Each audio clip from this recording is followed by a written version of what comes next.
Hello, good afternoon, and thank you for your company as always with us on African News 24 Television, your premier source for timely updates from across the continent and beyond. I'm Timothy Crown Aderibibe, bringing you the latest developments in sports, entertainment, politics, and more. We begin this hour in Lagos State, Nigeria's commercial nerve center, where a tanker in Apapa area of the state has overturned the Liverpool Bridge inward Mile 2. The incident has resulted to a gridlock around the axis. A video from an eyewitness shows some locals scooping fuel from the tanker whose content is pouring from its suspended position on the bridge. In a message from its official X account, the Lagos State Traffic Management Agency, LASTMA, notes that the diesel is spreading on the bridge due to a damaged tank, and the men of the Nigerian police force have been notified of the situation. The statement adds that traffic has been diverted to ensure safety of commuters and warned motorists to adhere to traffic regulations. And to security, the Nigerian Air Force has neutralized more than 40 terrorists during coordinated air operations in parts of Burna State. The operations were carried out in the Azr and Musaram areas of the by the air component of Operation Adinkai, following credible intelligence and in close coordination with ground troops. This was disclosed in a statement by the NAV Director of Public Relations and Information, Commodore Ehime Ejodame. According to Ejodame, the first operation took place in the early hours of January the 16th when NAV aircraft responded swiftly to a distress call from troops engaged with fleeing terrorists. In Azr, he said surveillance revealed the terrorists attempting to regroup under nearby tree cover, prompting precise and repeated airstrikes that successfully neutralized several of them. Ejodame noted that post-strike assessment and feedback from ground forces, local authorities, and community sources confirmed a major reduction in terrorist activity in the area and a return of relative calm. He added that a day earlier, on January the 15th, NAV Air Asset carried out a separate air interdiction mission at Musaram in the Tumbons area after intelligence reports indicated that terrorists were gathering in canoes to launch attacks along the Baga and Fish Dam axis. On arrival, the aircraft reportedly sighted about 10 canoes carrying over 40 suspected terrorists who were engaged in multiple passes, throwing their formation in disarray. Some of the fleeing elements were tracked and neutralized, while others who regrouped at an assembly point were also targeted, effectively dismantling the terrorist concentration. Reacting to the development, the Chief of Air Staff, Air Marshal Sunday Aneke, reaffirmed the NAV's commitment to providing timely and decisive air support to ground forces. And back here in Lagos State, the police command has unveiled a new closed-circuit television surveillance CCTV center as part of efforts to strengthen security through technology-driven policing across Lagos Island and surrounding areas. The development was confirmed by the command's spokesperson, Abimbola Adebisi, in a statement. According to Adebisi, the Lagos State Commissioner of Police, Olorundare Jimoh, officially activated the surveillance center on Wednesday in Lagos. She explained that the modern digital facility was built and fully equipped by the federal government through the Ministry of Works under the supervision of the Minister Dave Umahi. Adebisi said the center enables real-time monitoring of strategic locations, including the Third Mainland Bridge, nearby waterways, and other key areas on Lagos Island, with the aim of preventing crime before it occurs. She added that 2 operational vehicles were recently handed over to the command to support rapid response to security situations. According to her, the CCTV center, which also serves as Control Room 5, operates the clock with operates round the clock with well-trained officers to ensure swift, intelligence-led policing across the state. The police spokesperson urged residents to remain vigilant and work closely with the police by reporting suspicious activities through the command's emergency lines. She noted that the initiative reflects the police command's commitment to adopting modern technology to protect lives and property in Lagos State. And to environment, the Nigerian Meteorological Agency, NiMet, has predicted a mix of dust, haze, and sunshine across the country from Monday to Wednesday, January the 21st, 2026. The agency made this known in its latest weather outlook released on Sunday. According to NiMet, parts of Kebbi and Kano State will experience moderate dust haze on Monday, with horizontal visibility expected to range between 2 and 5 kilometers. Other northern states are forecast to have sunny but hazy conditions. In the central region, NiMet said moderate dust haze is anticipated over parts of the Federal Capital Territory and Niger State, while the rest of the region will experience sunny and hazy skies throughout the forecast period. For the southern region, the agency predicted mainly sunny skies with a few cloud patches. However, there are chances of afternoon or evening thunderstorms accompanied by light rainfall in parts of Bayelsa, Lagos, Cross River, and Akwa Ibom states. On Tuesday, NiMet forecast slight dust haze in parts of Kano and Kebbi states, while other northern states are expected to remain sunny and hazy. The central region is expected to experience sunny and hazy conditions with isolated thunderstorms possible in part of Plateau State later in the day. In the southern states, sunny skies with cloud patches are expected with possible afternoon or evening thunderstorms and light rain in parts of Ogun, Ondo, Edo, Bayelsa, Rivers, Lagos, Cross River, and Akwa Ibom states. For Wednesday, NiMet predicted sunny and hazy skies in both the northern and central regions.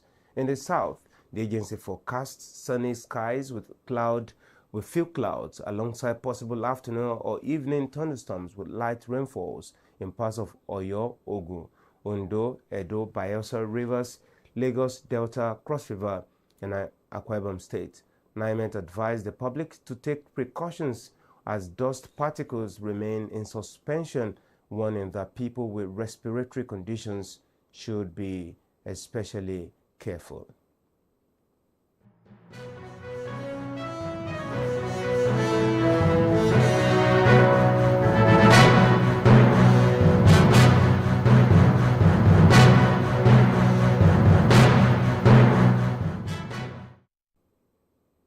Welcome to business. The federal government has dismissed claims that it cited a gold refinery in Lagos State in violation of the federal character principle.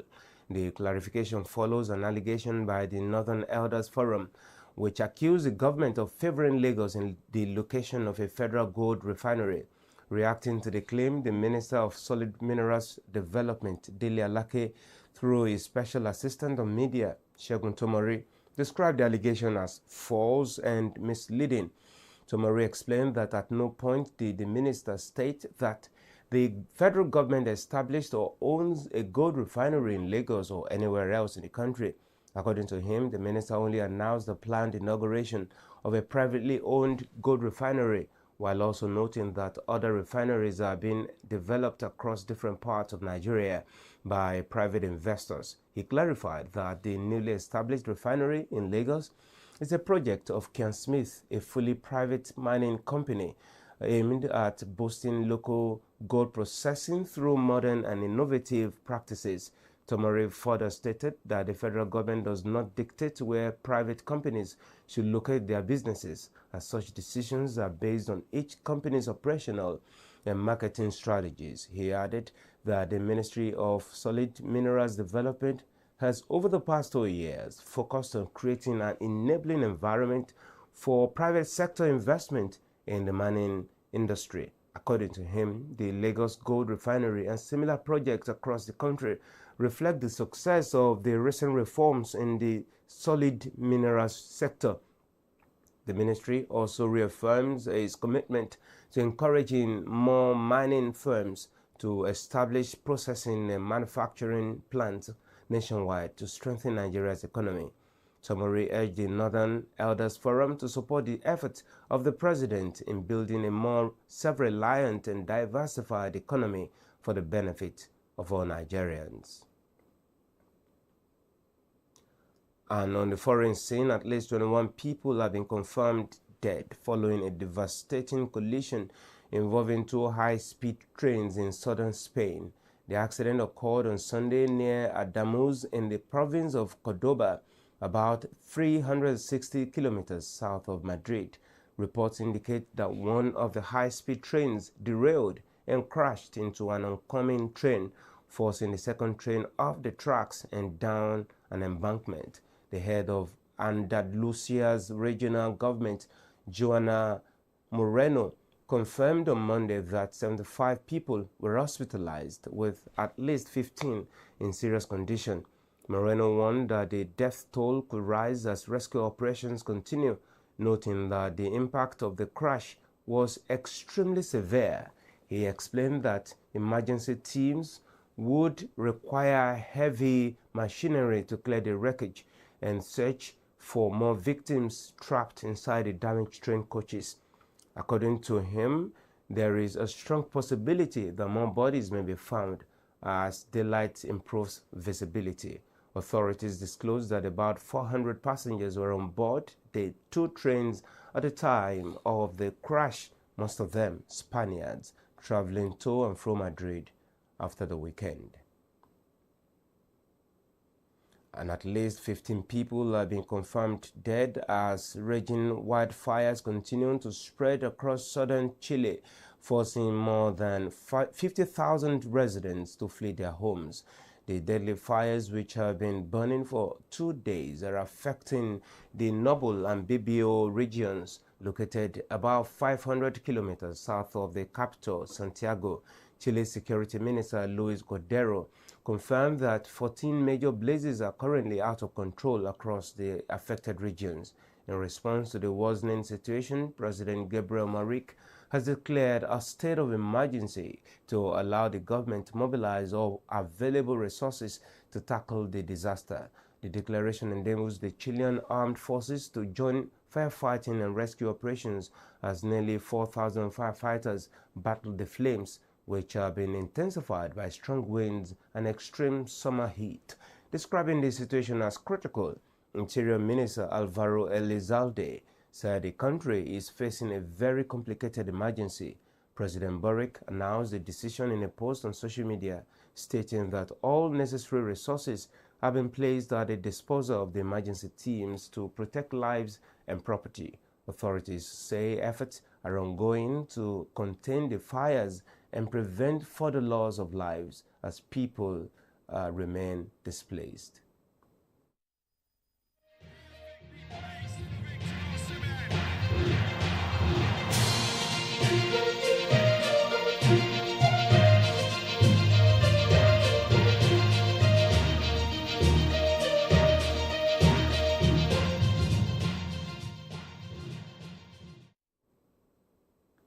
Welcome to sports. Senegal has claimed their second African Cup of Nations title after edging host Morocco 1-0 in a dramatic final on Sunday. The match was decided 3 minutes into extra time when Pape Gaye unleashed a superb left-footed strike from the edge of the box, leaving the home crowd in Rabat stunned.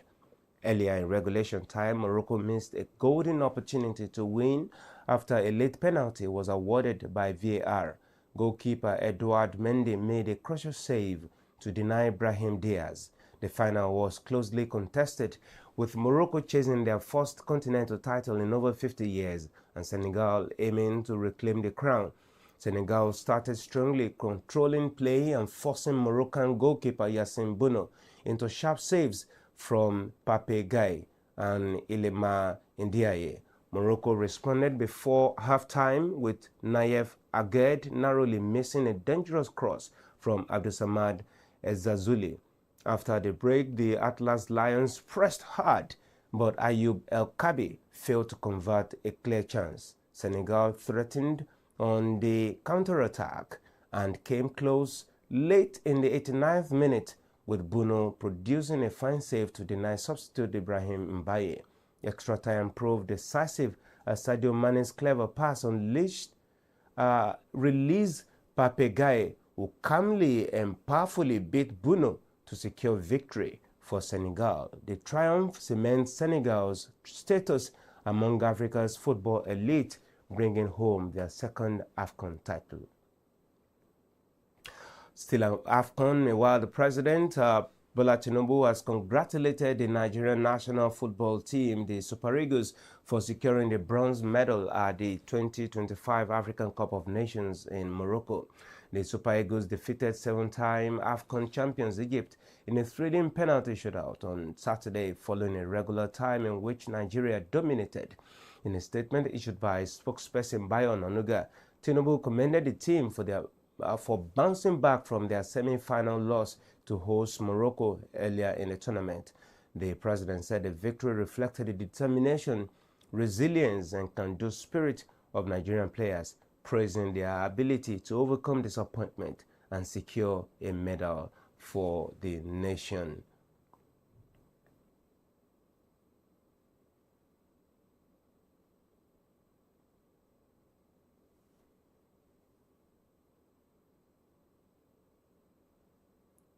Still on AFCON, FIFA President Gianni Infantino has condemned the chaotic scenes that followed African Cup of Nations final, describing the incident as unacceptable. He stressed that football must always be played and concluded in the spirit of respect, discipline, and fair play, especially at major tournaments watched globally.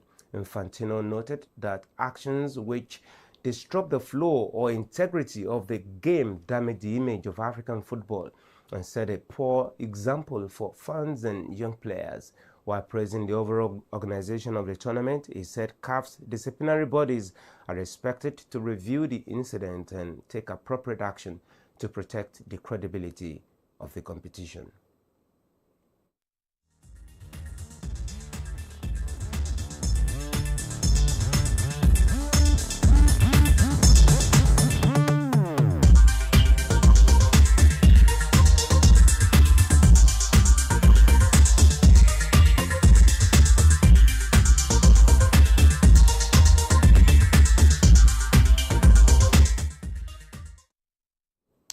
Welcome to Entertainment. Grammy Award-winning Nigerian singer Damini Ogulu, popularly known as Burna Boy, was briefly at the Moroccan airport after customs officials raised concerns over his jewelry while he was traveling for a performance. The incident occurred as Burna Boy was on his way to headline the African Cup of Nations fan zone concert in Rabat, Morocco. The president of the Confederation of African Football, Patrice Motsepe, disclosed this during a recent press conference, explaining that the singer was stopped due to his heavy gold jewelry. According to Motsepe, airport officials questioned the items, which led to a temporary delay. He said the situation was later resolved after he personally intervened to clarify the matter with custom authorities. Following the resolution, Burna Boy proceeded to Rabat, where he successfully headlined the Total Energies AFCON Fan Zone concert on January the 16th. The concert also featured performances by Ghanaian star Stonebwoy, alongside Moroccan artists Stormy and Jaylene. The incident briefly sparked attention online, but did not affect Burna Boy's scheduled performance at the Continental Football event. And that brings us to the end of this bulletin at this hour. You can follow us for more updates on these stories and others on our website at africanews24.ng. You can as well follow us on all our social media platforms to stay informed and ahead. I'm Timothy Crown at Deribigbe. Good afternoon.